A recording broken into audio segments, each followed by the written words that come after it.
morning, everybody, on this extremely beautiful day. Excellencies, ladies and gentlemen, colleagues, good morning and welcome to the United Nations. I am Alison Smale, Under-Secretary-General for Global Communications, and it is my honor to welcome all of you to today's observance of the International Day of Peace. The International Day of Peace is always a major milestone on the UN calendar. It's an important and symbolic day that reminds us of one of the core purposes of our organization as spelled out in the Charter, the unrelenting pursuit of peace. The day was declared by the UN General Assembly in 1981 for the purpose of commemorating and strengthening the ideals of peace, both within and among all nations and peoples. It will be observed globally on Thursday, the 21st of September, but in New York we are gathering today, a few days ahead, to celebrate the occasion. Allow me to extend a special welcome to the Secretary-General of the United Nations, Mr. Antonio Guterres, as well as to the President of the 72nd session of the General Assembly, His Excellency, Mr. Miroslav Lajčák, and his wife, Mrs. Jarmila Lajčák. I am pleased to welcome also the permanent representative of Japan to the United Nations, Ambassador Koro Besso, and his wife, Mrs. Mariko Besso. In addition, we are honored, truly, to be joined today by a long-standing friend of the United Nations, our indefatigable messenger of peace, Dr. Jane Goodall. Thank you, Dr. Goodall, for being here with us today and for your unerring commitment to the cause of peace. It is now my pleasure to invite the UN Staff Recreation Council singers to perform a song for the occasion. Thank you. Oh yeah, hacen papá de Martínez, ella es suyo yo.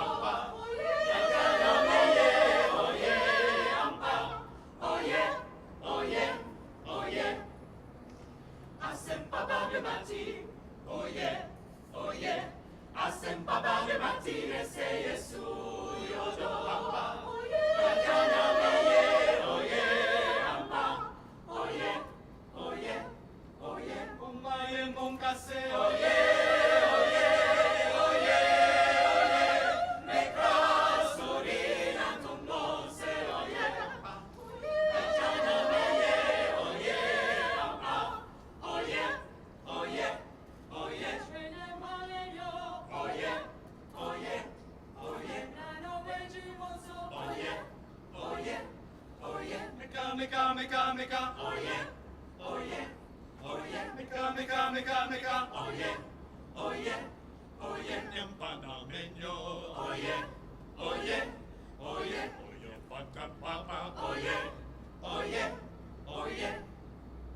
Hacen papá de Martí,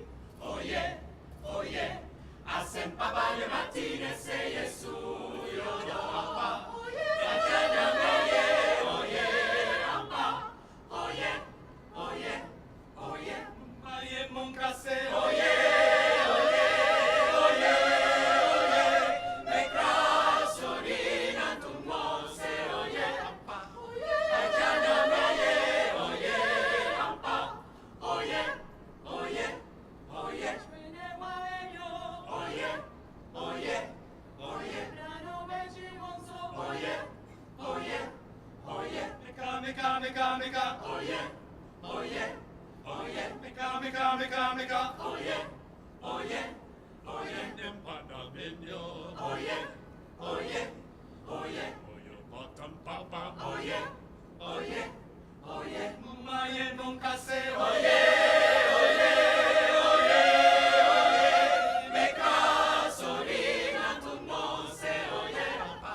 Thank you very much for that moving and excellent performance, very spirited.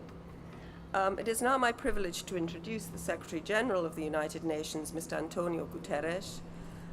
The Secretary-General will ring the peace bell after his statement. Mr. Secretary-General.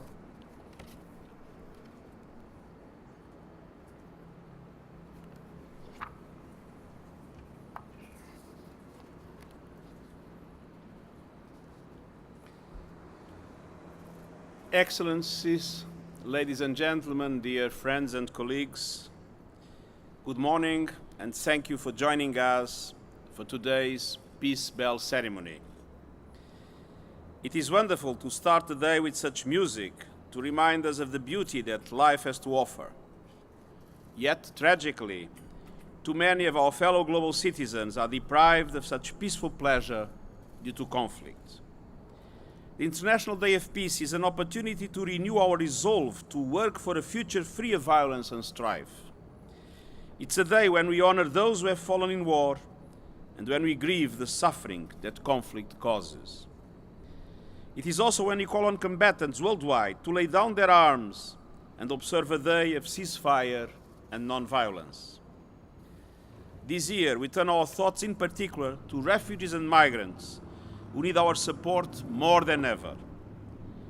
There are now more than 65 million people who have been forced by conflict and persecution to flee their homes and homelands. Many more are on the move out of desperation for a better future. And I've met with refugees and migrants all over the world, and time again I have been inspired by their strength and their resilience.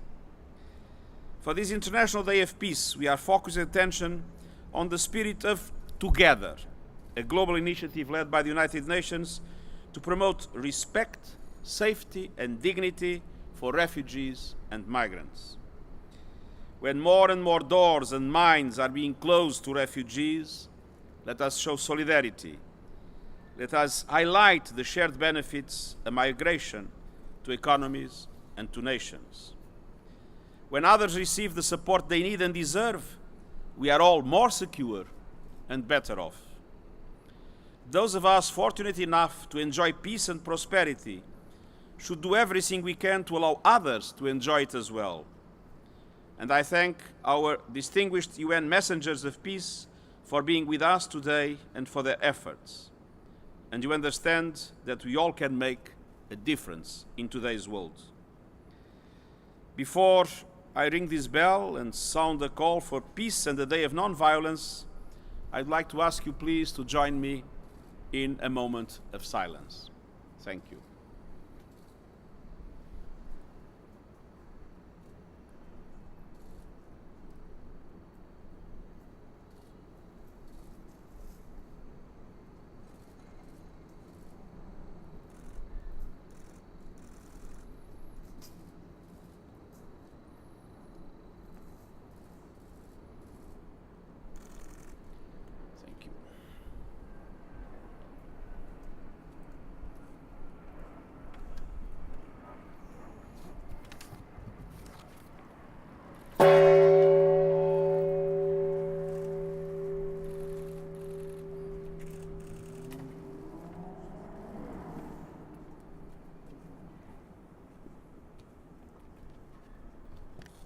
Thank you, Mr. Secretary-General. Please join me now in welcoming the President of the General Assembly, Mr. Miroslav Lajčák. Following his statement, the President of the General Assembly will ring the peace bell. Your Excellency.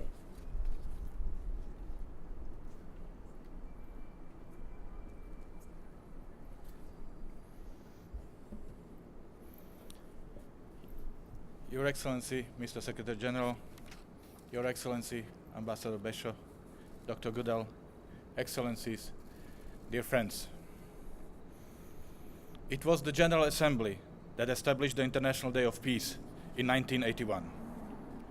The countries of the world agreed that the global peace was a crucial goal to which they aspired, and they knew that the United Nations had a central role to play in that regard.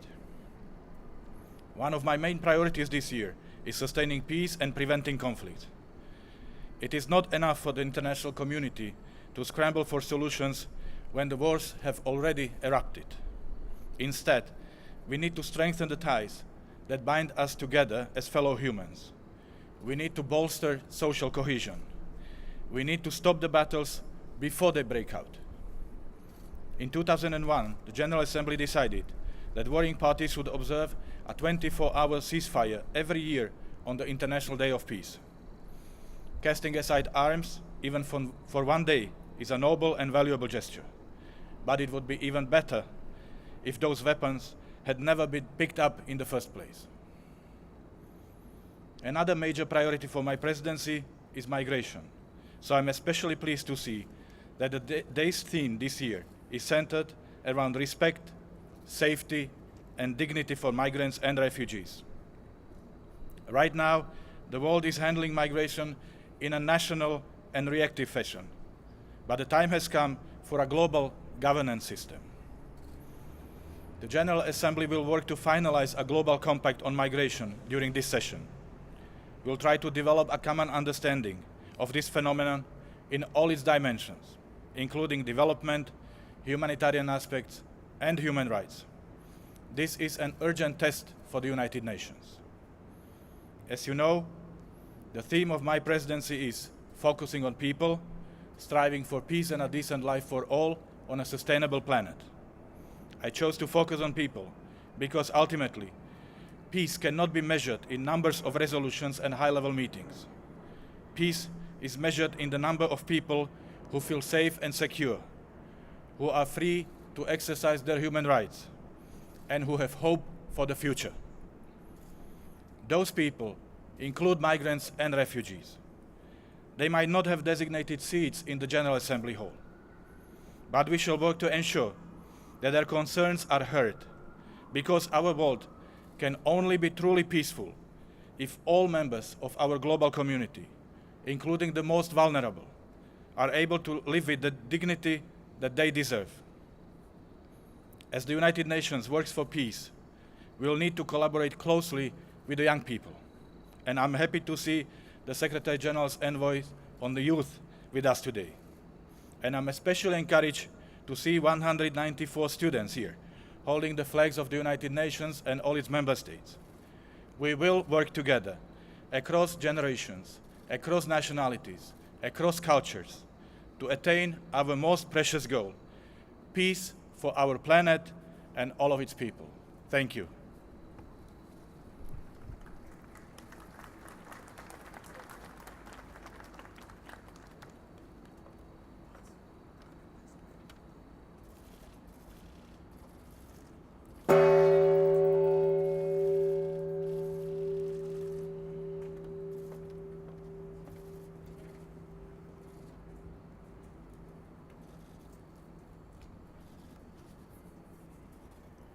I thank the President of the General Assembly. Ladies and gentlemen, thank you all for your presence this morning for the Peace Bell ceremony, an enduring tradition here at the United Nations, which aims to capture our fundamental aspiration to secure lasting peace. We hope that those of you with us here and those watching around the world via UN webcast will also observe the day this coming Thursday, the 21st of September, wherever you are. Thank you all once again, and have a wonderful but also a reflective International Day of Peace. Thank you.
Match.